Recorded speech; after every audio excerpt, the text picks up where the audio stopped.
পৃথিবীর যত টুপিওয়ালা দাড়িওয়ালা কোরআন হাদিস পড়া মানুষের যত পাপ আছে সব পাপ হলো এই আয়াতের ভিত্তিতে হচ্ছে, উল্টা ব্যাখ্যা করার কারণে। যেমন যেই লোকটা জাহেল, তার এক পাপ, ধর্মও বোঝে না, দুনিয়াও বোঝে না, কিছুই বোঝে না, উনি ধর্মকর্ম বোঝে না, মানেও না, চলেও না, নাস্তিকের মতো দিন কাটাচ্ছে। কিন্তু একটা দিন জানা মানুষ যেখানে আছে হা ওখানে বানাচ্ছে না, যেখানে আছে সুন্নাহ সেখানে বানাচ্ছে বেদাত, যেখানে আছে বেদাত সেখানে বানাচ্ছে সুন্নাহ, যেখানে আছে শিরিক সেখানে বানাচ্ছে তাওহীদ, যেখানে আছে তাওহীদ সেখানে বানাচ্ছে শিরক। তাহলে তার মেহনত কম হচ্ছে না বেশি হচ্ছে? মেহনত বেশি হচ্ছে, আয়াতের উল্টা ব্যাখ্যা করা লাগতেছে, এবং তার সর্বনিম্ন পাপ আল্লাহ এবং তার রাসূলের উপরে আগ বাড়িয়ে বিচার ফয়সালা মানা। যেমন শরীয়তের একটা সূত্র, আপনার মুখোমুখি যদি আমার কলিজার টুকরা নবী মুহাম্মদ সাল্লাল্লাহু আলাইহি ওয়াসাল্লাম বেঁচে থাকতেন, তিনি যদি কোনো বিষয়ে একটা ফয়সালা করে দিতেন, পৃথিবীর কোন মানুষের কি কোন মুসলমানের এটা সাজে যে আচ্ছা ঠিক আছে মুহাম্মদ বলল, আমি মক্কা মদিনা মসজিদে গিয়ে একটু জিজ্ঞাসা করে আসি, মাক্কি মাদানী মসজিদে, এটা কি তার ঠিক হবে? হুজুর বলছে কথা ঠিক আছে, কিন্তু আমার মন মানে না, আমি একটু নারায়ণগঞ্জে গিয়ে অমুক আলেমের কাছে একটু জিজ্ঞাসা করে আসি, এই সুযোগ কি থাকলো? আর এই সুযোগ থাকতো আমার মতো লোকের কাছে আসলে, যে বললো এখন উনি তো বড় আলেম না, আরো তো আলেম আছে, একটু তদন্ত করে দেখি।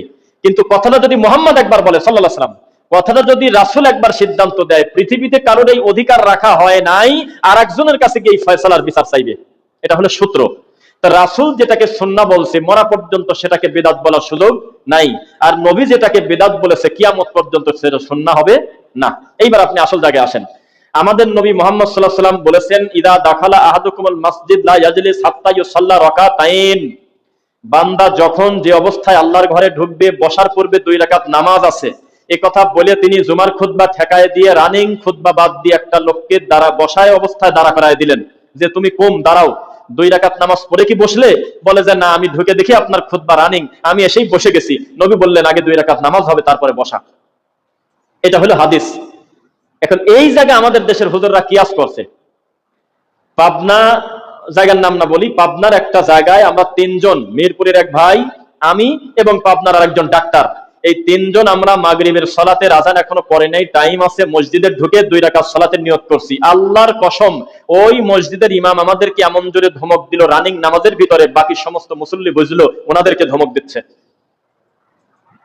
এবং বলল যে বেয়াক্কিলি, জ্ঞান নাই, আমাদের পাবনার লোকাল ভাষায় হিসাব কিতাব ছাড়া চলে, একটু পরে আযান পড়বে, এখন নিষিদ্ধ সময় জানে না, মন চাইলে আর নামাজে দাঁড়া যাওয়া লাগবে, এটা আমাদের বলতেছে। আমরা যখন সালাম ফিরালাম, তার অনেক সময় পরে উনি আযান দিলেন, সালাতও শেষ করলেন, আমরা তার সাথে বাড়তি কথা বলার সুযোগ পেলাম না, বা আমাদের সেই সুযোগ হয় নাই। সালাত যখন শেষ হলো, আমরা তার কাছে একটা লিফলেট ধরায় দিছি। লিফলেটের ভিতরে প্রথম ছিল ঈমান ভঙ্গের 10টি কারণ, এইটা তার হাতে ধরায় দিলাম। তো উনি শেষে কি বলতেছে জানেন? ও আপনারা আহলে হাদিস, মানে বোঝালো তো আপনারা অন্য ধর্মের লোক, এরকম একটা ভাব করলো, যেহেতু ওই ধর্মের আল্লাহ আলাদা, রসুল আলাদা, আর আমরা যারা হানাফি আমাদের আল্লাহ ভিন্ন, আমাদের যত হুকাম আছে অসুবিধা নেই, এগুলো চালানোর ব্যবস্থা আমাদের আছে, নাউজুবিল্লাহ। মানে আশ্চর্য ব্যাপার, উনি দলিল চায় না। আমরা খালি আশা করে বসে থাকি একজন বেদাতি আমাদের কাছে কেন বলে নাই, তুমি যে এই যে তাবিজকে শিরক বললে দলিল কি, তাই তো আমরা রেডি হয়ে বসে আছি, বললেই ধরা দেবো। তুমি যে 2 রাকাত নামাজ পড়লে এই মসজিদের কেউ জানে না যে এখন এই নিষিদ্ধ সময় নামাজ পড়া যায়, দলিল দিয়ে তারপর যাও, আমরা খুশি হতাম। যাক, আমার এই ভাই জানতে চাচ্ছে, দলিল দেবো, বাইরে করে বসে আছি, উনি ওই কথা বলে না, উনি বলতে আহলে হাদিস তোমরা। তার মানে ওরাও জানে জগতের যত বিশুদ্ধ আমল এগুলো হলে আহলে হাদিসরা করবে, এগুলো আমাদের দখলে না, আমরা করবো বাপ দাদার বুজুর্গানের দিন হযরত কেবলা পীর কেবলা এগুলোটা করবো। যাই হোক, আপনাকে বলি, তো তাদের দাবি হলো যেহেতু 3 সময় সালাত পড়া যায় না, আমার কোন একজন মুসল্লি বলেন তো 3 সময় কোনটা কোনটা? মাশাআল্লাহ, সবাই জানে আলহামদুলিল্লাহ, এই 3 সময় সালাত পড়া নিষিদ্ধ, কিন্তু তারা জানে না এটা মসজিদে ঢুকে যে 2 রাকাত পড়া লাগবে এইটার সাথে ওর কোনো সম্পর্ক নাই। আলহামদুলিল্লাহ, এটা হলে বান্দা যখন মসজিদে ঢুকবে, এটা মসজিদের তাহিয়াতুল মসজিদ, মসজিদের হক, আল্লাহ যে তাকে সুযোগ দিয়েছে তার ঘরে ঢোকার, উনি খুশি হয়ে 2 রাকাত পড়ে তারপরে বসবে, অনুমতির পর্ব, এইটার সাথে ঠেকায় দিয়েছে কি এখন দেখতেছ না, একটু পরে আযান পড়বে, উনি জানে না, ওনার ইচ্ছা আসলো না তার ভিতরে। লা তুকদ্দিমু বাইনা ইয়াদাইল্লাহি ওয়া রাসূলিহি ওয়াত্তাকুল্লাহ, আল্লাহ এবং তার রাসূল যে ব্যাপারে সিদ্ধান্ত গ্রহণ করেছে এই ব্যাপারে তুমি আগ বাড়ায়ও না। আমাদের দেশে আগ বাড়ানো লোকের সংখ্যা কম না বেশি? অনেকে তো মুখ দিয়ে এমনও কথা বলে ফেলে, রাখো তো তোমার সহিহ হাদিস, বলে কিনা? নাউজুবিল্লাহ, যেই কথা বললে ইমানের ত্রুটি হওয়ার সম্ভাবনা, ইমান নিয়ে প্রশ্ন ওঠার কথা, সেই একটা শব্দ, রাখো তো তোমার বুখারী, আরে রাখো তো তোমার সহিহ হাদিস, এই শব্দগুলি খারাপ, এই শব্দ খুব একটা ভালো না।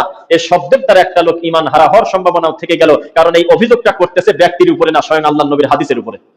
আপনি বলেন যে ভাই আমি তো এতদিন জানতাম না, ভাই দেখি আরেকবার পড়েন তো, দেখি হাদিসটা কি সত্যি আছে, আমি তো আজকের পূর্বে তো হাদিসটা পড়ি নাই, এটা আমরা মানি নেবো যে না উনি জানতো না, কিন্তু আপনার নিজের জানা না থাকার কারণে আপনি বললেন রাখো তো তোমার বুখারী।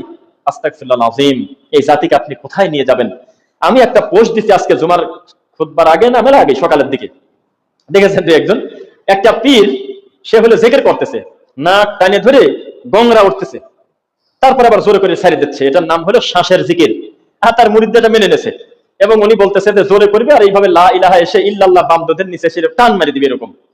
তো ওই অংশটুকু আমি দিছি, দেওয়ার পরে আমার মনটা খুশি হয়েছে। অনেকদিন পরে কমেন্ট তো পড়া যায় না, ইদানিং কমেন্ট পড়া যাচ্ছে এই পীরদের ব্যাপারে। দেখতেছি 97 জন আলহামদুলিল্লাহ, তারা বলতেছে এটা তাদের জাহালত, এটা তাদের ভুল, এটা কোনো জিকির না, এটা দিন নিয়ে মস্কারা করা। আর যেই 2 জন 3 জন গালি দিচ্ছে অকথ্য ভাষায়, এই 3 জনের আইডি যদি আমি আপনাকে এখন দেখাই, আপনাদের চোখ বড় হয়ে যাবে। যে 3 জন মানুষ সহ্য করতে পারতেছে না, গালি গালাজ করতেছে, এই 3 জনের মুখেই দাড়ি আর মাথায় টুপি, এবং 3 জনই মাওলানা, আমার কাছে সেভ করা আছে, আমি স্ক্রিনশট দিয়ে রাখছি। 3 জনই আলেম। একজনের নাম মুফতি জাকির হোসেন, কি যেন লাস্টে তো ঘোরানো থাকে, একটু আঁকা বাঁকা থাকে না, বেদাতি হুজুরদের নামের আগে পিছে গ্যাটিস থাকে না, ওয়াশার গ্যাটিস কিছু একটা যাই বলেন। 3 জন আলেম আমাকে গালি দিচ্ছে, খুব গালিগালাজ করতেছে। তো আপনি দেখেন এখানে উনি ভালো কি পাইছে? জিকিরের একটা পদ্ধতি কোরআন হাদিসে আছে কিনা? কি বলতেছেন আপনি? টয়লেটে যাওয়ার দোয়া আছে, পেশাব পায়খানা যাওয়ার দোয়া আছে, স্ত্রী স্বামীর গোপন ব্যাপারে দোয়া আছে, সব ক্লিয়ার। আর আমি আমার আল্লাহকে ডাকবো, এটা ইবাদত, এই ব্যাপারে কোনো দলিল থাকবে না। ওয়াযকুর রাব্বাকা ফি নাফসিকা তাদাররুআন ওয়া খীফা ওয়া দুনাল জাহরি মিনাল কওলি বিল গুদুবি ওয়াল আসাল। জিকির করো মনে মনে, অন্তরে অন্তরে, গোপনে গোপনে, চিৎকার চেঁচামেচি করো না, বিনয় নিয়ে, ভয় ভীতি নিয়ে। তোমার আল্লাহ বধির নন, তিনি কিন্তু সীমা লঙ্ঘনকারীকে পছন্দ করেন না। এর থেকে খোলাসা কথা হয় আর? মানে জিকির হলে ব্যক্তিগত ইবাদত, আর যখন কোরআনের আলোচনা আসবে তখন হিসাব আলাদা। এটাও কিন্তু জিকির, আমি কিন্তু জিকির করতেছি, জানেন? এখন একটু পরে একামত হওয়ার পর আমি কিন্তু জিকির করবো, জানেন আপনারা? জিকিরের ব্যাপার আমাদের দেশের মানুষ মনে করে জিকির মানে হলো ইল্লাল্লাহ, জিকির মানে হলো চিৎকার দিয়ে বলো, ঠিক কিনা? জিকির না, জিকির মানে কোরআন। গোটা কোরআনটাকেই মহান আল্লাহ জিকির বলেছে, ইন্না নাহনু নাযালনা যিকরা ওয়া ইন্না লাহু লাহাফিজুন। নিশ্চয় আমি নাজিল করেছি এই জিকির, এবং এর হেফাজতের ক্ষমতা আমি আল্লাহর হাতে, মানে কোরআন। আর আপনাদের কি মনে হয় যে আল্লাহ ইল্লাল্লাহ দায়িত্ব নিয়ে রাখছে? গোটা কোরআন মাজিদ হেফাজত করবেন আল্লাহ, কিয়ামত পর্যন্ত কোনো জবর জের পেশ এদিক সেদিক করার ক্ষমতা কারো থাকবে না, করলেই ধরা পড়ে যাবে। 8 বছর 10 বছরের ছেলে হাত উঁচু করে বলবে এখানে জবর না, এখানে পেশ আছে, আপনি জবর করলেন কেন? তার মানে এটা সংরক্ষণ কে করতেছে? একজন ইহুদির মুখামুখি একজন জেনারেল শিক্ষিত মুসলিম ডাক্তার, আমাদের একজন দিনী ভাই ইউরোপে, চিৎকার দিয়ে বলেছিলেন, আপনি কি বললেন? মুখ দিয়ে আবার বলেন। উনি বললেন, আমার কাছে কোরআনকে একটা হাস্যকর কিতাব মনে হয়, নাউজুবিল্লাহ। উনি বললেন, কোরআন মানে আমি বুঝি মারামারি, কাটাকাটি, আর কিছু কাল্পনিক গল্প, নাউজুবিল্লাহ পড়েন। এটা ডাক্তার সরি ওই ইহুদি বলতেছে। তখন মুসলমান বলতেছে যে তুমি কাকে কি বলো তুমি জানো? তোমার মতো ইহুদি কোরআন মাজিদের 6236টা আয়াত তো বহুদূরের কথা, 114টা সূরা তো বহুদূরের কথা, একটা আয়াত বহুদূরের কথা। তুমি কোনো একটা আলিফের উপরে জবর আছে পেশ করো, কোনো একটা তায়ের উপরে নোক্তা নাই তুমি দিয়ে দাও, কোনো একটা বার নিচে ফোঁটা আছে তুমি ফোঁটাটা তুলে দিয়ে একটা কোরআন মাজিদ ছাপিয়ে দাও, 8 বছরের ছেলে তোমাকে জুতা পিটা করার জন্য রাস্তায় দাঁড়িয়ে যাবে ইনশাআল্লাহ। এবং তাকে বলা হলো, আপনি দ্বিতীয় অভিযোগ করেছেন, কতই না ভালো হতো এই পৃথিবী থেকে কাল্পনিক বইটা যদি পড়ায় দেওয়া যেত, তাহলে মুসলমান অন্ধকার থেকে বের হতো, নাউজুবিল্লাহ। মানে আমাদেরকে তারা ব্যাকডেটেড মনে করে। আমরা তখন ফেরাউনের গল্প বলি, সানবীর গল্প বলি, ইমাম মাহদী আলাইহিস সালামের কথা বলি, এগুলোকে তারা মনে করে ভৌতিক গল্প, এগুলো বিশ্বাস করে না। ইহুদি নাসারা বিশ্বাস করে? বিশ্বাস করে না। তখন তিনি বললেন, কতই না ভালো হতো মুসলমানদের কোরআন যদি এক যুগে সব ভ্যানিশ হয়ে যেত, পুড়িয়ে যেত, কতই না ভালো হতো, মুসলমান তখন সভ্য জাতি হতে পারত। তখন তিনি হাসলেন আর বললেন, ও পণ্ডিত মশাই, ও ইঞ্জিনিয়ার সাহেব, এই বৈঠকে আমি তোমাকে অনুমতি দিলাম, পৃথিবীর যত কোরআন আছে তুমি যদি পড়ায় ফেলো, সব কোরআন যদি ধ্বংস করে ফেলো, বিশ্বাস করো রাত পার হতে না, ঘন্টা পার হবে কিনা জানি না, এর ভিতরে লক্ষ লক্ষ কোটি কোটি জীবনে বুকের ভিতরে রাখা এই কোরআন জেগে উঠবে, চিৎকার দিয়ে রাস্তায় বের হয়ে যাবে। রাত হতে হতে ফটোকপির মেশিন থেকে, ছাপা মেশিন থেকে কোটি কোটি ছাপা বের হয়ে আসবে, আর একটা কোরআন দেখা লাগবে না, ভিতরে যেটা জমা আছে সেটা দিয়েই রেডি। এই মুসলমানের শক্তি থাকার কথা এখানে। মুসলমান জানে না মুনাজাতের সিস্টেম 3টা, 1 তাৎক্ষণিক কবুল হয়ে যাবে, 2 দেরি করে কবুল হবে, 3 কবুলই হলো না, মনে হচ্ছে আমি জীবনে পেলাম না, মহান আল্লাহর কাছে সে পাবে। জানেন আপনারা, আজকে খুতবায় আমি কিন্তু প্রায় 11টা সিরিয়াল করছি বিষয়, আমি ভেঙে ভেঙে বলবো, যেটা হয়তো কমন না, আমার ভাইদের উপকার হবে মনে থাকা ইনশাআল্লাহ। দোয়ার 3টা হাল প্রায় হাদিস থেকে বোঝা যায়, একটা হলো দোয়া করলেই কবুল হয়ে যাবে, হয়েও যায় অনেক সময়। 2 নাম্বার হলো দেরি করে হবে, আল্লাহর নবীরও হয়েছে। 3, এই জমিনে কিছু দেবে না, ওই বিচারের মাঠে দোয়া করার কারণে আল্লাহ অনেক উত্তম কিছু দিয়ে দিবেন। 3টার কোনোটা কি খারাপ ভাই? 3টার কোনোটা কি খারাপ? দোয়া করলাম দিয়ে দিল, খারাপ হয়েছে নাকি? দোয়া করলাম দিল, তবে একটু দেরি করে দিল, খারাপ হয়েছে ভাই? দিলই না, একবারে বিচারের মাঠে তিনি দিবেন, খারাপ হয়েছে? 3টাই কল্যাণকর। নবী সাল্লাল্লাহু আলাইহি ওয়াসাল্লাম বললেন, আমার আদমের ছেলেমেয়ের একটা দোষ থাকবে। আল্লাহ বলেছেন আমার উম্মতের একটা দোষ থাকবে, খলিকাল ইনসানু আজুলা, তারা খুব তাড়াহুড়া করার জাতি হবে। কিসের তাড়াহুড়া? সামনে একটা বড় ট্রাক আছে, অ্যাক্সিডেন্ট হয়ে দাঁড়িয়ে আছে, পিছন থেকে হাজার হাজার হরেন দিচ্ছে, কি করবেন ঠেকান? সামনে 10টা বাসের জ্যাম, পিছন থেকে রিকশাওয়ালাকে যাত্রী বলতেছে জোরে চালাও না, কি কারণে? যাও মিয়া। কিভাবে যাবে সে? মানুষ হলো তরাপ্রবণ জাতি, খলিকাল ইনসানু আজুলা। আল্লাহ নিজে সার্টিফিকেট দিচ্ছে আমার আদমের ছেলে মেয়ে হলো বিনা কারণে তাড়াহুড়া করার জাত। আমরা তাড়াহুড়া করি না ভাই? একটু সময় নেন, বেতন 10,000 আছে থাকুক, 12,000 আছে থাকুক, আচরণ ভালো করেন, মালিককে খুশি করেন, কাজ দিয়ে ভালো পারফরমেন্স দেন, সুন্দরভাবে তার আমানতটা ঠিক রাখেন। এক সময় এই 12কে 4 বরং 48 হতে সময় লাগবে না ইনশাল্লাহ। আর যদি মনে করেন এই টাকায় কি চলে নাকি, আরে 1টা ঘন্টা ফাঁকি দিয়ে দেই, আরে ওখান থেকে একটু কাপড় বিক্রি করে দেই, চাকরিও গেল, বেতনও গেল, আর একটা জায়গায় গিয়ে নতুন করে কাজ পাওয়া আপনার জন্য কঠিন। এক্সপেরিয়েন্সের একটা মূল্য সারা জীবন আছে। আপনি রবকে ডাকতে থাকেন, জঙ্গলে নিয়ে গেলেও ডাকেন। ইমাম ইবনে তাইমিয়া রাহিমাহুল্লাহ জেলের ভিতরে খালি হাসে, কি হলো আপনার, তো একটু পরে আমরা পিটায় মেরে দেবো। দেও মেরে, আমার অন্তর বলে মহান আল্লাহ আমাকে শহীদ মৃত্যু দিবেন ইনশাল্লাহ। আরে তোমাকে জেলে রাখবো 20 বছর, ছাড়বো না, তাহলে অসুবিধা নাই, রাখো, আমি জেলে বসে বসে আমি আমার মহান আল্লাহকে ডাকবো, নিরিবিলি আল্লাহর ইবাদত করবো আর লেখালেখি করবো। কোন দিকে একটা মুমিনের আপনি যাবেন, কোন দিকে বলেন? সেই জন্য আমি 2020 সালে বলছিলাম, যখন কোভিড-19 চলে, করোনা সারা বিশ্বব্যাপী যখন ওয়ার্ল্ড ওয়াইড একটা বড় ডিজাস্টার আসলো, তখন আমার একটা বক্তব্য আজও আপনি অনলাইনে পাবেন। আমি বলছিলাম মুসলমানের করোনা তো দূরের কথা, মুসলমানের পেট ব্যথা লাভ, মাথা ব্যথা লাভ, করোনা লাভ, ডায়রিয়া লাভ, জ্বর লাভ, সব লাভ, শুধু মুমিন হতে হবে। রাসূল বলেছেন মুমিনের পায়ে গায়ে একটা কাঁটা পর্যন্ত ফোটে না, যেই কাঁটা তার গুনাহ ক্ষমা করার জন্য আসে নাই। সুবহানাল্লাহ। করোনা তো আরো ভালো, মহান আল্লাহ যদি আমার তাকদিরে রেখে রাখে, আমি ফেরাতে পারবো না, আমার ক্ষমতা নাই, সাধ্যের বাইরে। আমি চেষ্টা করব হেফাজতে থাকার, এরপরও আমি অ্যাক্সিডেন্ট হতে পারি কিনা। ইতিহাস সাক্ষী, একেবারে চোখের পানি ফেলে মোনাজাত করে কান্না করেছে আর বলেছে আগামীকাল ফজর থেকে আমি আর নামাজ কাজা করব না। এই লোকটা 3টার দিকেই মারা গেছে, ফজর দেখার ভাগ্য হয়নি। এই পৃথিবীতে, এই বাংলাদেশে আমাদের নিজের এলাকার লোক এরকম আমরা জানি, যেই লোকটা হোন্ডা চালায় গেলে পিছন থেকে সাইকেল আলাদা বিরক্ত হয়, এত আস্তে চালায়। লোকজন বলে যে আরে এই লোক হোন্ডা চালায় না সাইকেল চালায়। শিক্ষিত ভদ্রলোক, হঠাৎ করে কি জানি কি হলো, লোকটা অ্যাক্সিডেন্ট করে তার 2 পা খুলি একেবারে উল্টে গেল, বিছানায় পড়ে গেল। লোকজন মানতেই পারতেছে না, এই লোক তো অ্যাক্সিডেন্ট করার লোক না, ও তো 30-এর উপরে হোন্ডা জীবনে চালায় না। আবার দেখা গেল রাস্তার এই পার একবার ওই পার একবার এইরকম এরকম এরকম এরকম করে না, দেখেন নাই রাস্তায়, চলন্ত রাস্তাতে এইরকম এরকম করতেছে, 3জন পিছনে বসায়, 12, 14, 15 বছরের ছেলে, মুখে আছে বিড়ি, এই ছেলে এইভাবে বাইক চালাচ্ছে, দেখা গেল হিসাবে ওর আবার কিছু হচ্ছে না।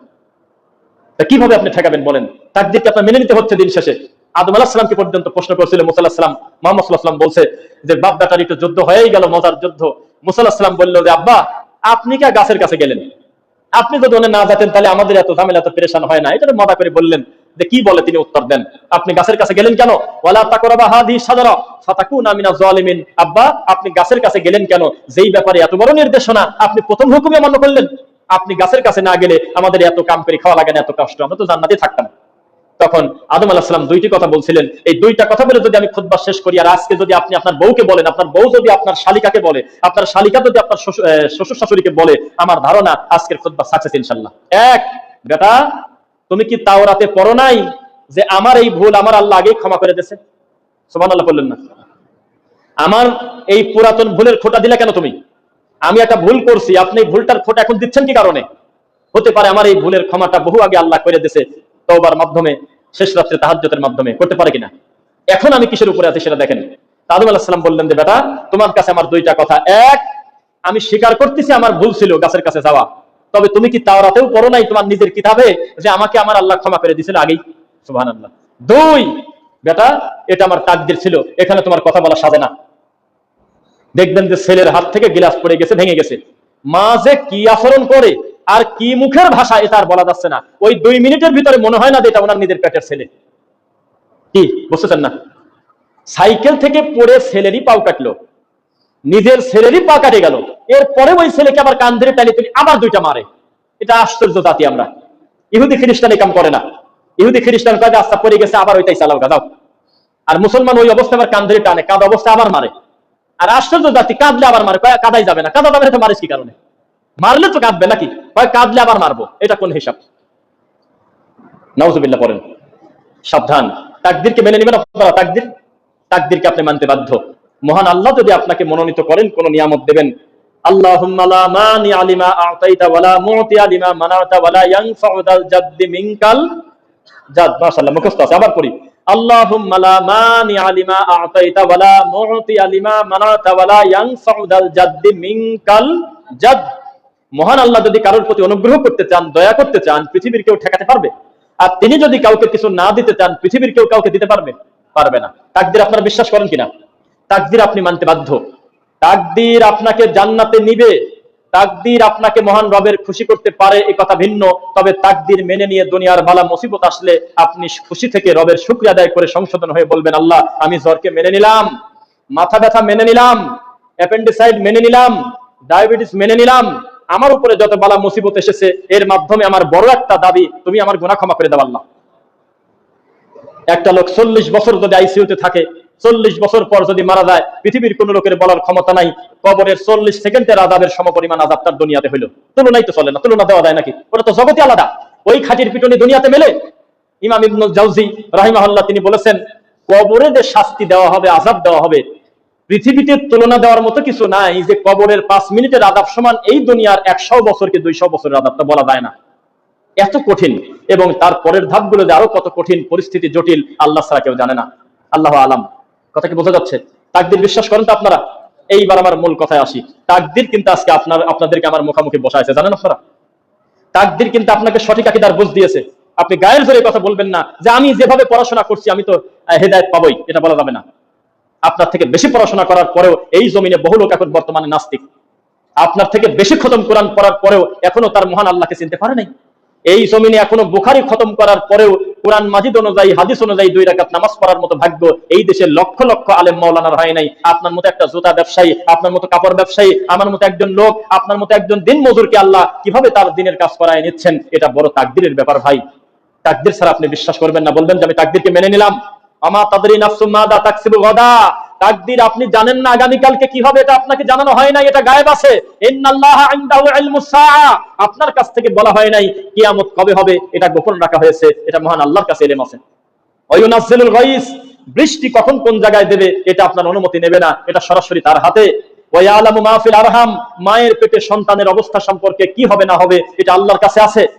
কিছু বিষয়ে মহান আল্লাহ তার কাছে রেখে দিয়েছেন, তাকদীর সম্পর্কে তিনি কাউকে বুঝতে দেন নাই। বুঝতে দিলে সেটা পরীক্ষার মাঠ থাকে না, ওটা ইয়ারকির মাঠ হয়ে যায়। পরীক্ষা স্বাধীনভাবে পরীক্ষা দেব আমরা, স্বাধীন মতো পরীক্ষা দেওয়ার পরেও কেউ হবে ফেল, কেউ হবে গোল্ডেন এ প্লাসের লোক। কি বলেন? এখন তো ফেসবুক অনলাইনের যুগে এগুলি মোবাইলে বলাও মানে বলেই ফেলি। আমরা একটা বিকৃত সমাজ হয়ে যাচ্ছি ভাই। মানুষ মার্ডার থেকে শুরু করে টয়লেটে বসবেন কিভাবে, একটা হুজুর দেখাচ্ছে, আমার কাছে আছে মোবাইলে, কেউ দেখছেন কিনা, একটা হুজুর তার ছাত্রদেরকে বলতেছে টয়লেটে বসা তোমাদেরকে শেখাবো। আচ্ছা ঠিক আছে শেখাও। নবীর নাম নেছে আবার, রাসূলের পদ্ধতিতে তোমাদের টয়লেটে বসা শেখাবো। আল্লাহর কসম, তার মুখামুখি কোরআনে হাফেজ ছাত্র, উনি হলো ওস্তাদ কওমি মাদ্রাসা। একটা ছাত্র এসে বসলো, বসে মুখে হাত দিয়ে টয়লেটের মতো করে বসতে হবে। তো উনি বলতেছে এরকম এরকম করতে হবে না। আরেকজন আসলো, সে আবার 2 পা এরকম আটকে ধরে টয়লেটে বসলো, কয় না তোমারটাও হয় নাই। তা আমি ভিডিওটা দেখতেছি যে গরু শেষ পর্যন্ত যায় কোন জায়গা গেলে হয়। শেষ পর্যন্ত দেখি কি, এক হাত দিয়ে মুখের মারি চাপ দিয়ে ধরে, আর এক হাত দিয়ে ওই টয়লেটের মানে ডাইন পার ওখানে চাপ দিয়ে ধরে বলতেছে এটা সরি তলপেটের ওখানে ঠাসা দিয়ে বলতেছে এটা নবীর সুন্নাহ। এতেও এত আশ্চর্য হতাম না। হাজার হাজার লোক কমেন্ট করছে, 900 জনের উপরে লিখতেছে মাশাআল্লাহ আমিন আমিন আমিন। আমিন কি? এনা আমিনের কি আছে?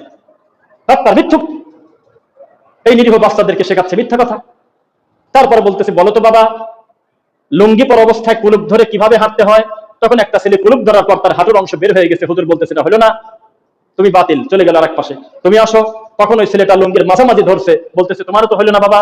আরেকজন আসলো, তারও হলো না। তখন হুজুর নিজেই একটা লুঙ্গির ভিতরে হাত দিয়ে একটা টিস্যু বা একটা কি বলে ওটার নাম, কুলুপ মাটির মাটির দলা বাম পাশ দিয়ে লুঙ্গের এক কর্নার থেকে ভিতর দিয়ে ধরে উনি একটা মোচড় দিলেন হাত দিয়ে দিয়ে তখন উনি হাঁটতেছে আর এই পাও ধরে ধরে ই করে আর কাশি দেয়, খ্যাক করে কাশি দেয় দিয়ে বলতেছে এটা হলো নবীর সুন্নাহ।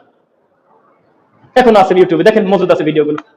মানে কি আপনি কি বলেন? এখন দেখেন ওপেন প্ল্যাটফর্ম এসে সব কাম ভালো হয় নাই, সমস্ত কাজ ভালো হয় নাই, মন চাচ্ছে বোর সাথে ভিডিওতে চলে আসতেছে। আগে পতিতালায় থাকতো গ্যাপে গ্যাপে বিভিন্ন জায়গায়, ওই জায়গা না যাওয়া পর্যন্ত পতিতালায় পাওয়া যাবে না। ওই নারায়ণগঞ্জের অমুক নির্দিষ্ট জায়গা, ওই রাজবাড়ির দৌলত দিয়া, ওই টাঙ্গাইলের অমুক জায়গা, নির্দিষ্ট জায়গা পতিতালায়। এখন গোটা মোবাইলই পতিতালায়। হাজার হাজার লোক তার বউকে ল্যাংটা বানায়, ভিডিও বানাচ্ছে, নাচতেছে, গান বলতেছে, মেয়ের সাথে নাচতেছে। তা কি ঠেকাবেন কিভাবে?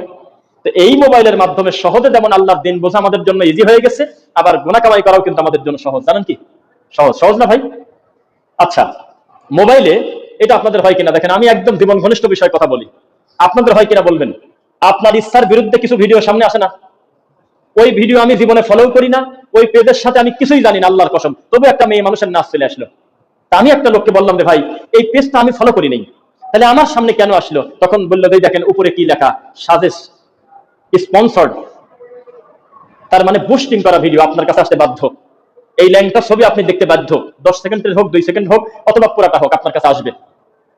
তো কোথায় যাবেন এখন বলেন আমাকে? কিভাবে চলবেন এই জমিনে? স্বামী, স্ত্রী, ছেলে, মেয়ে, ভাই তো দেখছে ভাই এলাকায় 4 জনকে তার আপন মায়ের পেটের বোন আর তার দুলাভাইরা সবাইকে রেখে দিয়েছে। সারা দুনিয়া মোবাইল আমরা দেখলাম গলা কাটা, ঠেকান কিভাবে করবেন? এক ছাত্রের পার গোড়ালি কাটিয়ে দিয়েছে, ঠেকান এখন কিভাবে করবেন? কোন দিকে যাবেন বলেন? আপনি মনে করেন না যে মোবাইলে সবকিছু দেখা যায়, এই জন্য মনে হয় জবাবদিহিতা বেশি? মিথ্যা কথা, এটা আমি মানি না।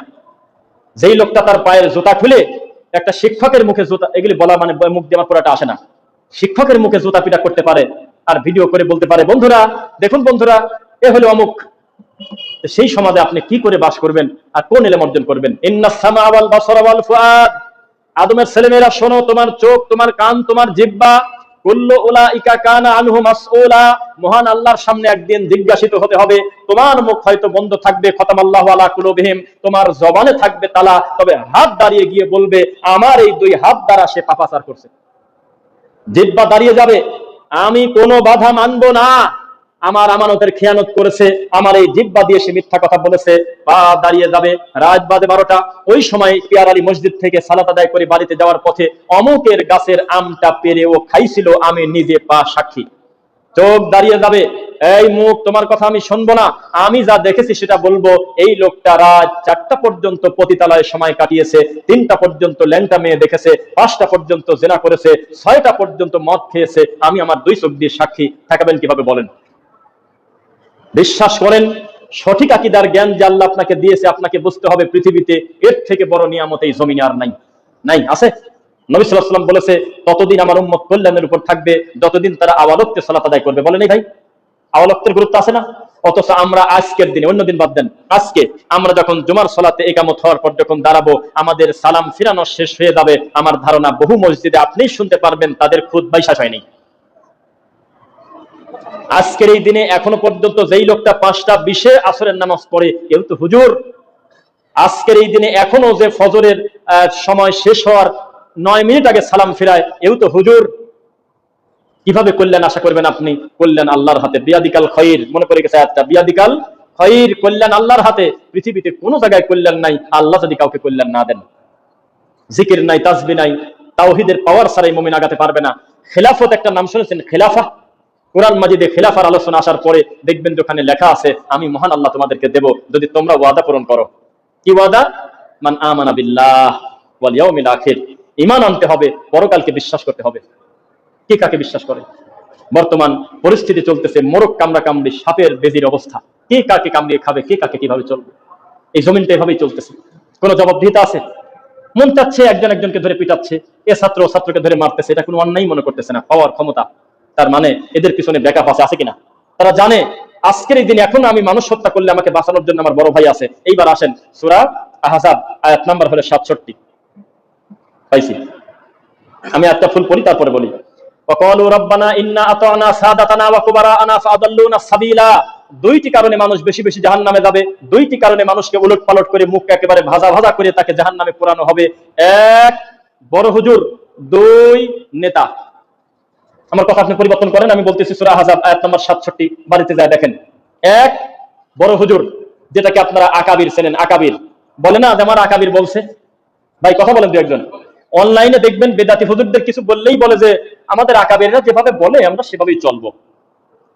আচ্ছা বলেই ফেলি, রেজাউল করিম আবরার প্রকাশ্যে চরমনার মাঠে বলতেছে আমরা আমাদের আকাবিরদের সাথে সবসময় আকাবিররা যেটা বলে সেটাই, বা এদের যে কোনো বক্তব্যে দেখবেন যে আমরা আমাদের আকাবিররা যেটা বলে সেটাই আমাদের দিন। এমন বলছে যে আকাবিরদের কথার বাইরে আমাদের কোরআন হাদিস থেকে নেওয়ার মতো আর কিছু নাই। নাউজুবিল্লাহ পড়েন। আকাবির আমাদের দেশে সম্মানী শব্দ না অপমান শব্দ বলেন? বিশাল সম্মানী শব্দ, বড় আকাবির। অথচ আপনি হাসবেন, আসলে হাসারই কথা। কোরআন মাজিদে ওমা জাআলনা আকাবির মুজরিমিহা লিয়ামকুরু ফিহা, আল্লাহ আকাবির শব্দটাকে ব্যবহার করছে অপরাধীদের গডফাদারের ক্ষেত্রে। কি ভাই, যারা অপরাধীদের গডফাদার, এদেরকে আল্লাহ যুগে যুগে অবকাশ দেয়, এই তাদেরকে বলছে আকাবির মুজরিমিহা লিয়ামকুরু ফিহা। কেন দেই? ওমা ইয়ামকুরুনা ইল্লা বিআনফুসিহিম ওমা ইয়াশউরুন, তাদেরকে সময় দেই মূলত তারা নিজেরা নিজেদেরকেই ধ্বংস করে। আশরাফ আলী থানভী মরে গেছে, ইসলামের কিছুই হয় নাই, দোয়া করার লোক খুব একটা নাই, হাজার হাজার তাবিদের কিতাব আর মিথ্যা কথা বলা। ইমাম গাজ্জালি মরে গেছে, বায়েজিদ বোস্তামি মরে গেছে, পীর ফকির কোটি কোটি মরে গেছে, ভালো মানুষরা তাদের জন্য দোয়া করে না, আবর্জনা ছাড়া ওটা নিয়েই তাদের সন্তুষ্ট থাকতে হচ্ছে, কারণ তারা ছিলেন শিরকের সাথে আর কুফরের সাথে যুক্ত। কিন্তু ইমাম বুখারীর মতো মানুষকে দেখেন, কোটি কোটি তাওহীদবাদীদের অন্তরে জায়গা দিয়ে দিয়েছে আল্লাহ, মরা পর্যন্ত খালি দোয়াই আসে। আসে না আপনাদের ভিতর থেকে?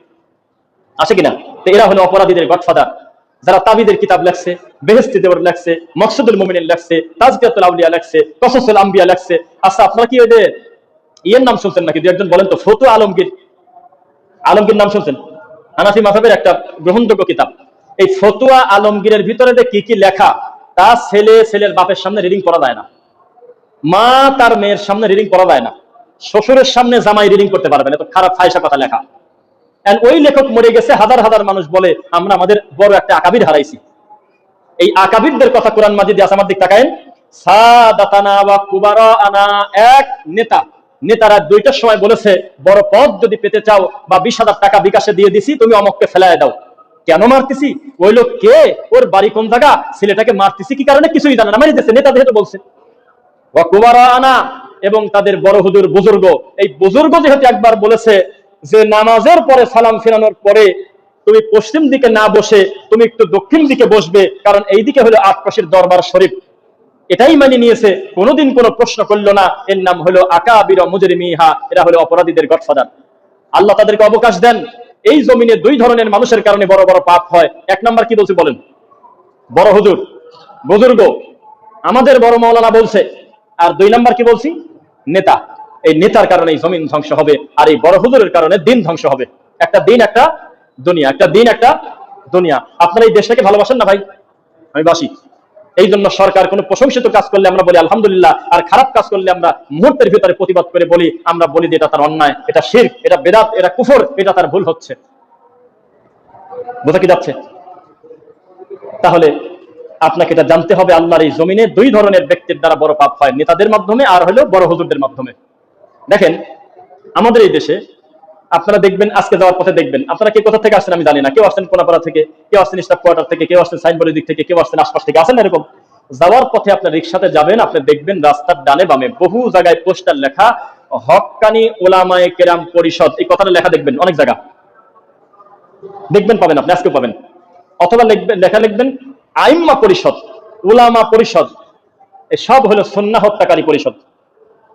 প্রত্যেক গ্রামে গ্রামে এই বেদাতীদের একটা সমন্বিত বোর্ড আছে, নাম হলো হক্কানি উলামায়ে কেরাম পরিষদ। মানে কি? হক্কানি আলেম ওলামার একটা সংগঠন বা একটা এজমা, এই তো কথা। ওখান থেকে সুন্নাহ বের হয় না, খালি বেদাতি বাড়ায়। ওখান থেকে জর্দা খোর আছে, তাবিদের ব্যাপারী আছে, মিলাদ ব্যাপারী আছে, পীর ফকিরের লোক আছে, সব তারা মেনে নেয়। তবে মাঝে মধ্যে এক জায়গায় বসার পর যদি কোনো একটা মুসল্লি বলে ভাই একটু ঝামেলায় আছে কি, আমার মসজিদে আগে এরকম ছিল না, ইদানিং 2-3টা মুসল্লি জোরে আমিন কয়, কি যে জ্বালায় আসি ভাই, এই কথা যদি একবার বড় হুজুরের কানে যায়, সঙ্গে সঙ্গে তারা সিদ্ধান্ত নেয় এই দুইটাকে ধরো, অথবা ওই এলাকার দায়িত্বশীলদেরকে বলো ওই এলাকায় ফিতনা আসছে। কথা কি বুঝতেছেন? আরে শয়তানও মনে হয় আহলে হাদিসদের প্রতি অপবাদ দেয় না, যে আহলে হাদিসরা বলে যে আল হাদিস মানে এই কেরা সহ্য করার কথা। হ্যাঁ, আহলে হাদিসের মাধ্যমেই মানুষ জানলো যে হাদিস আবার জালও হয়। কি বলেন? এই দেখেন একটা মুফতি কি করছে, মুফতির নাম লুৎফর রহমান ফারাজি, নাম শুনছেন? এখন এটা পাবো কিনা আমি জানি না খুঁজে। এই লোক লেখছে কি, ওইটাতে আছে। যাই হোক, সে লেখছে যে আহলে হাদিসরা জাল আর জয়ীফ হাদিস সহি বলে চালা দেয়। কোন এই দুঃখ সহ্য করা যায়? অথচ আমাদের মাধ্যমে এই মাজার পূজারী, কবর পূজারী, তাবিদের ব্যাপারী, এই সব আকাবির পূজারী, এই সমস্ত বেদাতীরা জানলো যে হাদিস আবার জালও হয়, হাদিস আবার দুর্বল হয়, হাদিস আবার নবীর না হয়ে মানুষেরও হয়, অথচ আমাদের প্রতি এই অপবাদ দিচ্ছে এই ঠাকুররা। মনে রাখবেন, তাদের একটা হুজুরকে ধরে যদি জেলে দেয় তাদের এত কষ্ট লাগে না, তাদের একযোগে যদি 10টা হুজুর দুনিয়ার থেকে মারা যায় তাদের এত ব্যথা লাগে না, তাদের বিশাল বড় একটা মাদ্রাসা যদি ভূমিকম্পে দখল হয়ে যায় অথবা অন্য কারোর হাতে চলে যায় তারা এত কষ্ট পায় না। তারা সবচেয়ে বড় কষ্ট পায় তারা যদি ইমামতি করে, সেই ইমামতির পিছনে যদি কোনো মুসল্লি জোরে আমিন বলে। শয়তান এখানেই সুযোগ নিয়েছে, শয়তান এখানেই সাকসেস। এভাবেই তাদেরকে ব্রেন ওয়াশ করে রাখছে। শোনো সাধারণ আম পাবলিককে আরেকটা কথা, এই যে যারা বক্তার শ্রোতা আর ইমামের মুসল্লি, এরা কি বেশি শিক্ষিত না ইমাম আর বক্তা বেশি শিক্ষিত? এমনি বোঝা যাচ্ছে। বক্তা অন্যদের থেকে ভালো জানার জন্য বক্তাকে দাওয়াত দিয়ে আসছে, ইমামতি মুসল্লিদের থেকে তুলনামূলক অনেক জ্ঞানীর জন্য ওনাকে সামনে দিয়েছে। ইমাম যদি খুতবায় বলে যে আহলে হাদিস ইহুদিদের দালাল, ঠিক কিনা বলেন, মুসল্লি কি বুঝি ঠিক পায়? হ্যাঁ ঠিক, কেন কি কারণে ঠিক বললো? কোরআন হাদিসের সাধারণ জনগণের কোনো ভোটের মূল্য নাই, রাগ করেন না। জাহেলের ভোটের কোনো মূল্য নাই। আমার এই কথা উল্টা লাগতেছে মনে হয়। কোরআন হাদিসে এই জাহেলদের, বলদের, গরু ছাগলের ভোটের কোনো মূল্য নাই। আমি কথা বলতে পারবো না মুসল্লিরা হার পক্ষে কারা আছেন, নার পক্ষে কারা আছেন, এদিক থেকে হাত একটা বেশি উঠলো আর আমি বলে দিলাম যে তাহলে এই মসজিদে মিলাদ চলবে। যেহেতু এখানে অধিকাংশ মুসল্লি বলছে যে আমরা মিলাদের পক্ষে, তাহলে থাকুক। আর এই পাশের লোক বলছে যে আমরা মিলাদ চাই না, ওনাদেরটা মানা হবে না। মরা পর্যন্ত ঝগড়া মিলাতে পারবেন আপনি? এই যে যারা ছিল বিপক্ষে আমি চাই না, এই লোকটাকে পড়াতে পারবেন? তো যারা বলতেছে যে আমরা জনগণের ভোটে হলে আমরা ক্ষমতায়, খুব একটা সঠিক কথাটা হলো না। সারাটা জীবনই তার 50, 60, 40% তো তার বিরোধিতা থাকতেইছে, তাহলে জনগণের হলো কিভাবে? এই যে তার বিরোধী যে দলটা মরা পর্যন্ত তার ভালো কাজের প্রশংসা করবে না, বিষ খাবে তাও বলবে না যে আলহামদুলিল্লাহ আমাদের বিরোধী দলের অমুক হলে খুব একটা ভালো কাজ করে ফেলছে, বলবে যে টাকা মারি খাইছে, তাছাড়া কি হয়েছে নাকি? মানে এটা ইবাদত। কোনদিনও আমার বিরোধী দলকে আমি ভালো বলবো না, এটা আমার নিয়মেই নাই, এটা গণতন্ত্রে লেখা নাই। সেই জিনিসের জন্য এই বাঙালি জীবন দিচ্ছে না ভাই, জীবন দিয়ে দিচ্ছে না। যদি বলেন জীবন দিচ্ছে না, এখনই আপনি ঘোষণা দেন এই মসজিদ থেকে, মসজিদ দেন, আমার মুসল্লি তা না, ওই রাস্তার উপর যা বলেন ইরানের পক্ষে জীবন দেবেন কে কে, দেখবেন যে মুসল্লিরা বলবে যে বাজার ঘাট রাখে রে, আরে ছেলে মেয়ে কোন জায়গা গেল বাদ দে, জিহাদে চলে যাবো, যুদ্ধে চলে যাবো। অথচ অধিকাংশ হলো জাহান্নামের কুকুর, রাফেদি শিয়া। খারেজিদের নবী বলেছেন কিলাবু আহলিন নার, তারা জাহান্নামের কুকুর। এদের পক্ষে বাঙালি প্রায় 90% আছে, আমি বলছি, কেউ চ্যালেঞ্জ করে নাই। ইরান আর ইসরায়েলের যুদ্ধ না লাগলে আমি জীবনে, আমি আমার বাপের জন্মে জানতাম না যে এই দেশে 90% উপরে শিয়া। রিক্সাওয়ালার কাছে আপনি ইরানের ব্যাপারে, শিয়াদের ব্যাপারে একটু কথা বলেই দেখেন, রিক্সা থেকে পারলে নামায় দেবে। তবে সৌদিকে যদি মন মতো গালি দিতে পারেন, রিক্সাওয়ালা ভাড়া নাও নিতে পারে। যে আমি একটা মুজাহিদকে আমার রিক্সায় তুললাম, জি আমি একটা জ্ঞানী লোককে আমার রিক্সায় তুলছি, যে সৌদিকে গালি দিচ্ছে। একটা লোক বলতেছে যে ওরা কত নিকৃষ্ট আপনি জানেন নাকি? কি করছে? মহিলা মানুষ গাড়ি চালায়, তাই নাকি? হ্যাঁ, ভালোই তো করছে, খারাপ কি করছে? তোমার মতো ল্যাংটা লোক গাড়ি চালাবে আর তার এই বেগানা নারী বসে থাকবে পাশে, তার বউ, তার মা, তার স্ত্রী, তার বোন বসে থাকবে, এটা ভালো? না মহিলা মানুষ নিজে নিজের মতো গাড়ি চালাচ্ছে, কোনটা ভালো? আর কথা কয় না, কথা একটা পাইলেই কথা বলা লাগে রে ভাই। আমাদের দেশের মতো সাদা গ্লাস না, তারা তাদের ফ্যামিলি নিয়ে ঘুরতেছে, অধিকাংশ গ্লাস বাইরে থেকে আপনি দেখতে পারবেন না ভিতরে আছে টাকে। তাদের ব্যক্তিত্ব এত বেশি, সারা পৃথিবীর সমস্ত প্রধানমন্ত্রীর বউ দেখা যায়, সৌদির প্রধানমন্ত্রীর বউ দেখা যায় না। মানুষের সমালোচনা করেন, বৈধ সমালোচনা করেন, কিন্তু মিথ্যা অপবাদ দেন কেন? তারা শিরক করে। গোটা মক্কা মদিনায় একটা মাজার পাবেন যে মরা মানুষের কাছে তারা সেজদা দিয়ে পড়ে আছে, একটা স্থানীয় লোকের গলায় একটা তাবিজ পাবেন, তার মানে ওই জায়গা সম্পর্কটা ঠিক রাখে। দুনিয়াবি ভুল মানুষ হিসেবে বহু মানুষের হচ্ছে, কোনোদিন অস্বীকার করবো না, কারণ কিয়ামত একটা দিন হবেই হবে। ওই দিন ভালো দিন না, তার মানে সৌদিতে আছে ও দিন দিন খারাপের দিকে যাবে, বাংলাদেশে আছে ও দিন দিন খারাপের দিকে যাবে। তবে সারা পৃথিবীতে মহান নবীর ওয়াদা, আল্লাহ নবী বলেছেন কিয়ামত পর্যন্ত তুলনামূলক ভালো মক্কা মদিনাতেই থাকবে, যেখানে দাজ্জাল পর্যন্ত প্রবেশ করতে পারবে না। আর আপনি যাকে কলিজার টুকরা মনে করেন, যার বিপক্ষে কথা বলে আমরা বেশ কয়েকজন আলেম খুব বড় প্রেসারে আছি, বাকিটা ভেঙে বলবো না, মন খারাপ হবে আপনাদের। চরম প্রেসারে নিউজ হয়েছে আমাদের বিরুদ্ধে, নিউজ, এবং ফোন দিয়ে হুমকি দেওয়া হচ্ছে যে ইয়েতে যাবে, ওই যে কি বলে, কি যেন বলে, প্রত্যেক ইয়ের একটা বাংলাদেশি থাকে না, কমিশন, হ্যাঁ ওখানে যাবে। ওখানে গিয়ে আমাদের, আমি ডক্টর শহীদুল্লাহ খান মাদানী, তারপরে হলো আপনার ওই আরে 7-8 জনের ভিডিও, আর অনেক লোকের ভিডিও দেখে নিউজ বানাইছে যে আমরা ইরানের শিয়াদেরকে খারাপ বলছি, এই কারণে আমাদেরকে জবাবদিহির জন্য ডাকতেছে। কি অন্যায় করছি আমরা ভাই? এই জাতিকে কিভাবে বোঝাবেন আমাদের এই দেশে যারা নিজেদেরকে সুন্নি বলে পরিচয় দেয় তথাকথিত, আমি বলছি এরা হলো অধিকাংশ মুশরিক, ইল্লা আইয়াশাআল্লাহ। মুশরিক না কে আমি আজ পর্যন্ত জানি না, কারণ মুশরিক হওয়ার পরেই সে সুন্নি কবর পূজারী হয়েছে। তার অফিসিয়াল আকীদা হলো তার কলবে আল্লাহ আছে, তার অফিসিয়াল আকীদা হলো তার পীর মরে নাই, এই কারণে লোকটার নাম হলো সুন্নি। আর বাদ বাকি বাসেই কয়জন, তাদের ভিতরে প্রায় 80 থেকে 90 ভাগ হলো শিয়া প্রেমী। শিয়াদের ব্যাপারে, ইরানের ব্যাপারে জুমার খুতবা দিয়ে আহলে হাদিস মসজিদে ইমামের সাকে চলে গেছে, এটা প্রচার করেন না, আবার লজ্জা পাবেন না আপনারা। গাইবান্ধাতে গেছে, আরো 2 জায়গা গেছে। আহলে হাদিস মসজিদে এই রাফেদি শিয়াদের, ইসনা আশারিয়াদের, খমেনীদের বিরুদ্ধে দলিল ভিত্তিক কিতাবুল কাফি আর হলো কাশফুল আসরার, তাদের 2টা লিখিত কিতাব থেকে অনুবাদ করে কথা বলার কারণে এই বর্তমান আমি কথা বলতেছি 2টা হুজুরের চাকরি নেই আহলে হাদিস মসজিদে। ওদের অবস্থা তাহলে বাকিটা কি বলেন? শেখ মতিউর রহমান মাদানী হাফিজাহুল্লাহ আজকে থেকে প্রায় 15 বছর আগে একটা কথা বলছিল, এই বাঙালি জাতি এখন একটু একটু বসতেছে, বলছিল যে আমাদের ভিতরে কিন্তু বহু খারেদি মানহাজের লোক ঘাপটি মারি আছে, আবার সুযোগ পালি জায়গাটা জায়গায় চলে যাবে, যায় নাই, চলে গেছে। এখন আমরা হারে হারে বসতেছি, তাদের কাছে আকীদাই কি, মানহাজি কি, দিন ধর্মই কি চলতেছে। ও মুসলমান, কার পক্ষে তুমি রাস্তায় বের হলে একটি কথা, একটি পোস্ট, আমি কিন্তু আশা করতেছি আমার প্রতিটা মুসল্লি আমার দিকে তাকাবেন গুরুত্বের কারণে। সমস্ত ভাই, দিনী ভাই আমার দিকে তাকান, আমি কি বলি একটু শুনবেন, আমার দিকে তাকাবেন সবাই, যাতে আপনার কথাটা গুরুত্ব অন্য কারণে না। শায়েখ হোসাইন আল মুআইদ একজন প্রাক্তন শিয়া মারজিয়া ধর্মীয় নেতা, তিনি তার এলাকার প্রধান পরিচিত ব্যক্তি এবং প্রসিদ্ধ ইরাকের শিয়াদের প্রথম শ্রেণীর একজন বড় দায়িত্বশীল ছিলেন। তার মা ছিলেন আয়াতুল্লাহ সাইদ আল আসাদের কন্যা, তার স্ত্রী ছিলেন সাইয়েদ আম্মার আল হাকিমের বোন। শায়েখ হোসাইন আল মুআইদ তাওহীদের জন্য এবং সঠিক আকীদা গ্রহণের উদ্দেশ্যে খমসের লক্ষ লক্ষ টাকার সম্পদ, নিজের ঘর, সন্তান, পিতা মাতা দেশ ত্যাগ করে তিনি বিশুদ্ধ আকীদা গ্রহণ করে এনেছে, বলেন আলহামদুলিল্লাহ। আচ্ছা, যেই তিনি সঠিক আকীদা গ্রহণ করে নিলেন, সঙ্গে সঙ্গে তার ঘরের স্ত্রী বললেন, আমি তোমাকে তালাক দেব, আমি তোমার সঙ্গে সংসার করব না, কারণ যে মানুষ আয়েশার মতো খারাপ মহিলাকে ভালো বলে আমি তার সঙ্গে সংসার করব না। কি বুঝলেন? উত্তর দেন। শিয়াদের অফিসিয়াল আকীদা হলো সর্বনিম্ন আম্মাজান আয়েশাকে গালিগালাজ করতে আপনারা বাধ্য, করতেই হবে, নইলে আপনি ভালো শিয়া হতে পারবেন না। আমি ওই স্বামীর সংসার করব না যেই স্বামী আয়েশার প্রতি সন্তুষ্টি প্রকাশ করে দোয়া করে, বুঝলেন না মনে হয়। এবার স্বামীর কিছু উত্তর আছে, এটা শুনবেন নাকি? স্বামী বলছে, আমিও এমন নারীর সঙ্গে থাকতে রাজি না যেই নারী আমার মাকে গালিগালাজ করে, আমি তার সঙ্গে সংসার করব না, আমি তাকে তালাক দিয়ে দেব। আলহামদুলিল্লাহ তো বললেন না? আচ্ছা, তারপর কি লাগছে? তিনি বলেন, আমি বুঝতে পেরেছি শিয়াদের লড়াই আবু বকর ওমরের সঙ্গে নয়, বরং স্বয়ং আল্লাহ এবং তার রাসূলের সঙ্গে। এইটা আমি আমার নিজের পরিবারের থেকে, ঘরে থেকে, মায়ের থেকে, আব্বার থেকে, শিয়াদের নেতা থেকে আমি হারে হারে বুঝলাম। এবং আরেকটা লেখা, আমি যখন শিয়া ছিলাম, আমি আমার 43 বছরের জীবনে কোনোদিন আমি শুনি নাই কাউকে আবু বকর, ওমর, ওসমান, আয়েশাকে অকথ্য ভাষায় গালিগালাজ করার কারণে শিয়াদের কোন একজন নেতা, কোন একজন অনুসারী বলল, এই এত গালিগালাজ করো না, ওদেরকে গালি কম দাও, এরকম কথা জীবনে কোনোদিন শুনে নাই। বরং প্রত্যেকে আমাদের মুখের দিকে তাকিয়ে হাসতো আর বলতো, আমিন আমিন, আয়েশাকে ধ্বংস করো, আবু বকরকে ধ্বংস করো, উমরকে ধ্বংস করো, আলীকে ধ্বংস, উসমানকে ধ্বংস করো। বলেন কি উত্তর দেবেন এখন? দেন। উমর রাদিয়াল্লাহু আনহুকে যিনি পিছন থেকে ছুরি মেরে পেট ফাড়িয়ে দিয়ে ভিতরে খাবার ছিল, দুধ ছিল, বের করে ফেললো, মারিয়ে দিল, তার প্রতি কি আপনাদের দয়া আছে ভাই? এটা ইমানের গতিতে কথা বলেন তো। যেই উমারকে একজন পিছন থেকে একজন মারিয়ে ফেললো, তার প্রতি কি আপনাদের ভালোবাসা আছে? থাকার কথা। ইমানদারের কি হবে? রাগ হবে না? উমর রাদিয়াল্লাহু তাআলা আনহু হত্যাকারীর প্রতি আপনাদের মায়া আছে? না থাকলে কথা বলেন আছে?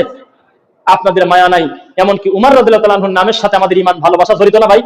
আর উমর রাদিয়াল্লাহু তাআলা আনহুকে যে হত্যা করছে তার নাম বলেন তো দেখি, কেউ পারেন নাকি? জানেন না? আমি বলি একটু মিলাই নেন। আবু লুলু ফিরোজ, কি নাম বলছি? আবু লুলু ফিরোজ। একটু পড়াশোনা করেন, ওরাও তো আপনার সামনে পেছে দিতে পারে, তখন তো এটা দলিল লাগবে। আবু লুলু ফিরোজের মাজার বানিয়ে প্রতি বছর রাষ্ট্রীয় ছুটি ঘোষণা করে তার কবরে সেলুট দিয়ে বলা হয়, ওহে বীরের জাতি বীর, ওরা সুসন্তান, কতই না ভালো হতো উমারের পাশাপাশি তুমি যদি আবু বকর আর ওসমানকেও মারিয়ে দিতে, কতই না সুন্দর হতো তুমি যদি আয়েশাকেও মারিয়ে দিতে। এখন কি কোন উত্তর দেন আমার সাথে কথা বলেন। ভালো মানুষের কাজ ওই মাজার পূজা করে, ওই মাজারে জিয়ারত করে, ওই মাজারে গিলাপ দেয়, ওই মাজারে সুমা খায়, বলে জাতির শ্রেষ্ঠ সন্তান, এটা হলো জাতির পিতা, এটা হলো জাতির সবচেয়ে বড় সম্মানী ব্যক্তি যে উমারকে নামাজের ভিতরে হত্যা করছে। সেই লোকের প্রতি বাঙালির যে কি আবেগ, এটা আমি আর মুখ দিয়ে বললাম না, আমাদের ভাইরা হাসতেছে, তার মানে জানে কি দৃশ্যটা বোঝে। ফেসবুকে ঢোকা যায় না। ফেসবুকে আমি যে কথাগুলো বলতেছি, আমার যে মা তুলে, বাপ তুলে, কাফের, ইহুদি, খ্রিস্টান যে কি ভাষায় গালি দেবে, এটার হিসাব নাই, হিসাবই নাই। বুঝতেছেন আমার কথা? আল্লাহ তাআলা হেদায়েত দিক, বলুন আমিন। আমরা আল্লাহর কাছে কল্যাণ চাই, কি চাই? আমরা আল্লাহর কাছে কল্যাণ চাই। এতে বাচ্চারা খেলতেছে, আমার একটু বিরক্ত লাগতেছে, আমার কিন্তু ভালোই লাগতেছে। আমি এই দৃশ্যটা দেখতে চাই। আমি চাই আল্লাহর ঘরে আমাদের সোনামণিরা এসে খেলুক, বসে থাকুক, বাপের কাঁধে ওঠে উঠুক, কোরআন পড়ুক, জিকির করুক, তাসবিহ করুক, এদের আশা দেওয়া থাকুক, বলেন আমিন।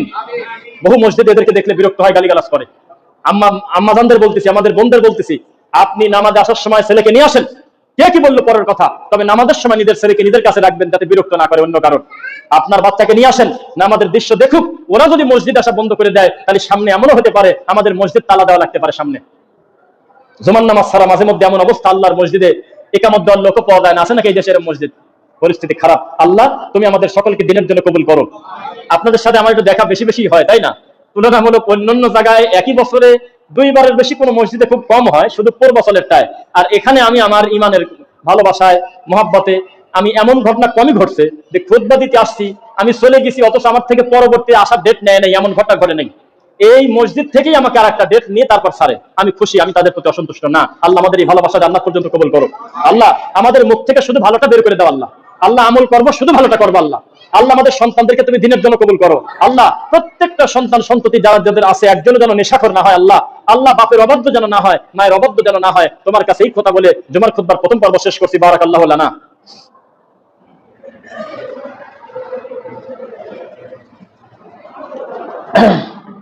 আলহামদুলিল্লাহ, ফাইন্না খায়রাল হাদিসি কিতাবুল্লাহ ওয়া খায়রুল হুদা হুদা মুহাম্মদ সাল্লাল্লাহু আলাইহি ওয়াসাল্লাম ওয়া শাররাল উমুরি মুহদাসাতুহা কুল্লু মুহদাসাতিন বিদআহ ওয়া কুল্লু বিদআতিন দালালাহ ওয়া কুল্লু দালালাতিন ফিন্নার।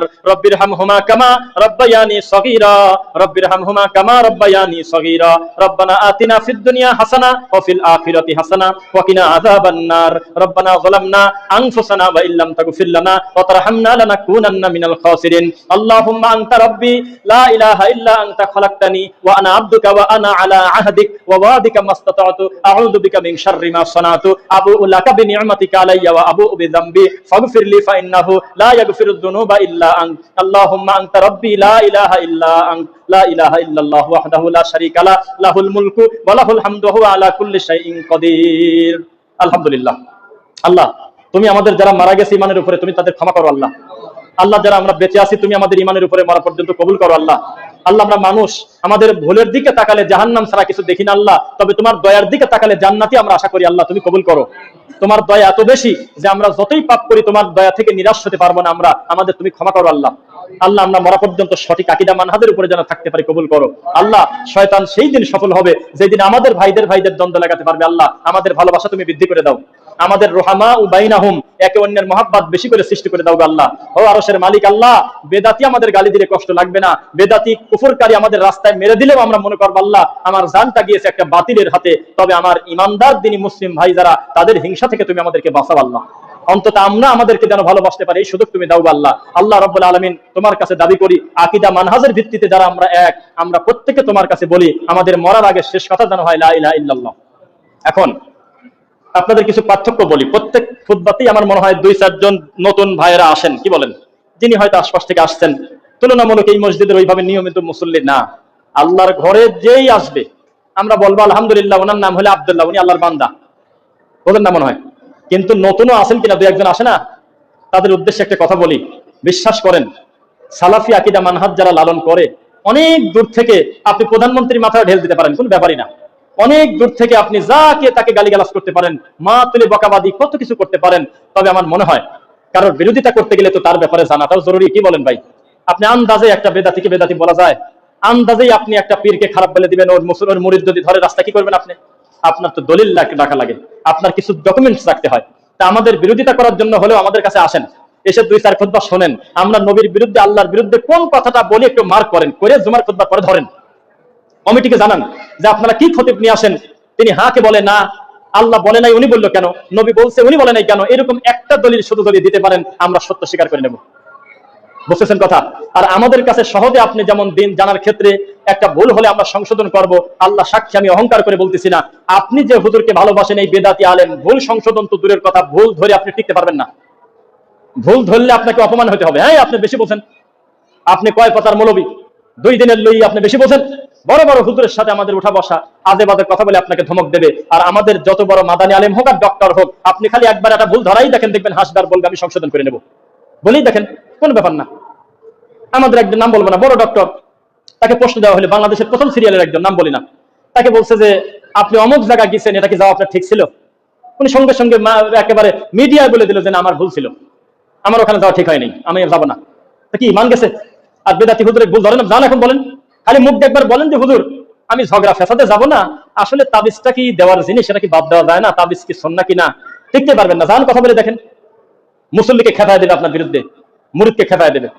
আপনি খালি বলেন যে আমি জর্দাকে হারাম বলতে আসি নাই, আমি বলছি যে আল্লাহ ভালোটা পবিত্রতা খেতে বলেছেন, তো এর ভিতরে পবিত্র কি আছে একটু বলেন। সোন হয় শামুক থেকে, সোন কি মানুষের খাদ্য? কথা বুঝে বলবেন, সোন কি মানুষের খাদ্য? অনেকেই বলে আমি জর্দা খাই না, খালি পান আর সুপারি সোন খাই। তা খাবেন কেন? কেন খাবেন আমাকে বলেন, কি কারণে খাবেন বলে দেন। সুপারি মানুষের খাদ্য, সুপারি ক্যান্সার হয়, আমি বলছি, আমার বাপ বলছে, এমবিবিএস ডাক্তাররা বলতেছে সুপারি ক্যান্সারের কারণ, আমি বলছি নাকি কথা? সোন মানুষের খাদ্য না, সোন হলো শামুক। শামুক খান আপনি? যদিও বাংলাদেশে খায় অনেকে, জানেন, পাহাড়ি অঞ্চলে খায়, বান্দরবান, খাগড়াছড়ি, জানেন না? শামুক তাদের একটা বিশেষ খাদ্য, তারা খায়। তা আপনি খাবেন?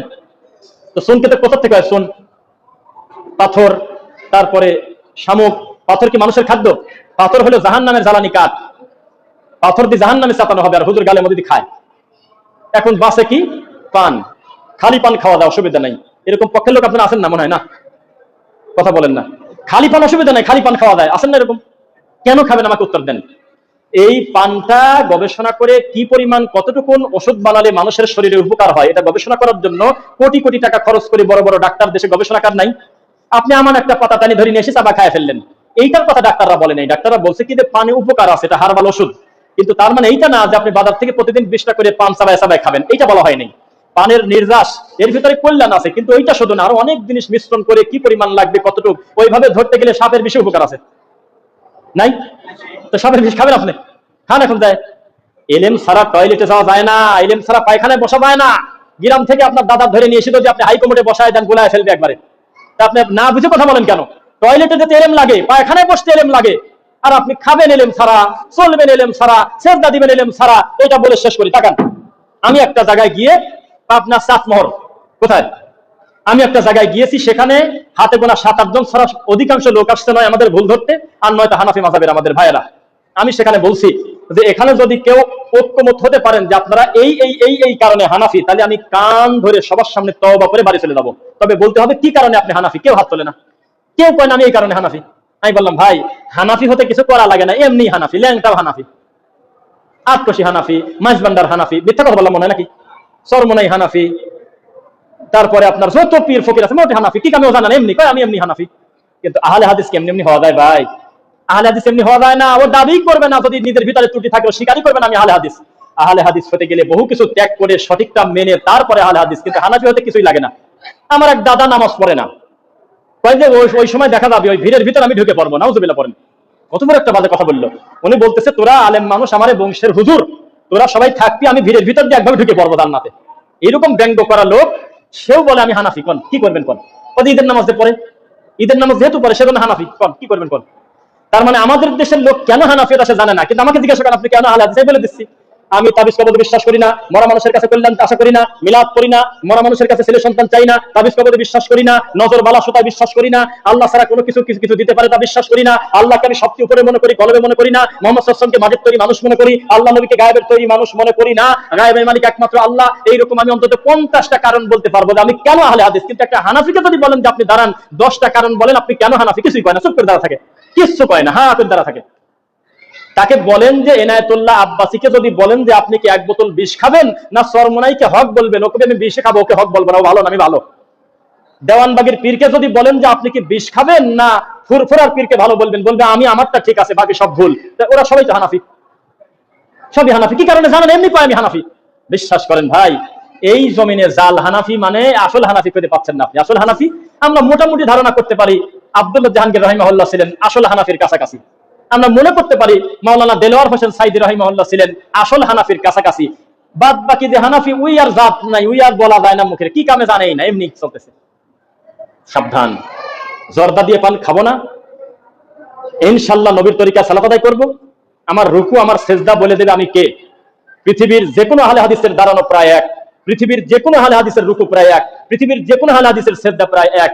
আর পৃথিবীর যতই মুসলিম রাষ্ট্র আছে সব হানাফি জায়গা থেকে তুলে নিয়ে এসে 50 জন হানাফিকে বারান্দায় দাঁড় করা দেন, এক একজনের নামাজের স্টাইল এক এক রকম। তাকে আমাদের তাকান, আল্লাহু আকবার উল্টে থাকে, এই কানের ওই পাশে চলে যায়, সারিয়ে দিয়ে আবার আবার আসে। আর একজন বলবে কান এভাবে সুই নিয়ে আসে। দেখেন, না থাকলে আমি মিথ্যুক, না থাকলে আমি মিথ্যুক। মসজিদের মুসল্লিদের ফুটেজ নিয়ে আসেন, হানাফি মসজিদে কান এরকম করে, আল্লাহু আকবার, কান এভাবে টং করে বাড়ি মারে। এ তো হানাফি, কি কামে জানে না, জানেই না কি কামে। রুকুর ডিজাইন দেখেন এক একজনের সাথে একজনের মেলে না, সেজদার কাটিং দেখেন মেলে না, সেজদা থেকে উঠে টাইম নাই, রুকু থেকে উঠে টাইম নাই, হাত বাঁধার ধরন এক এক রকম, কয়েকদিন নাবিন নিচ্ছে, তো নাবিন নিচ্ছে হাত বাঁধো বাঁধো, এক একদিন এক একদিন, কেউ এরকম করে ধরে রাখে, কেউ একবারে পুরাটা সারিয়ে দেয়, চলতেছে দিন।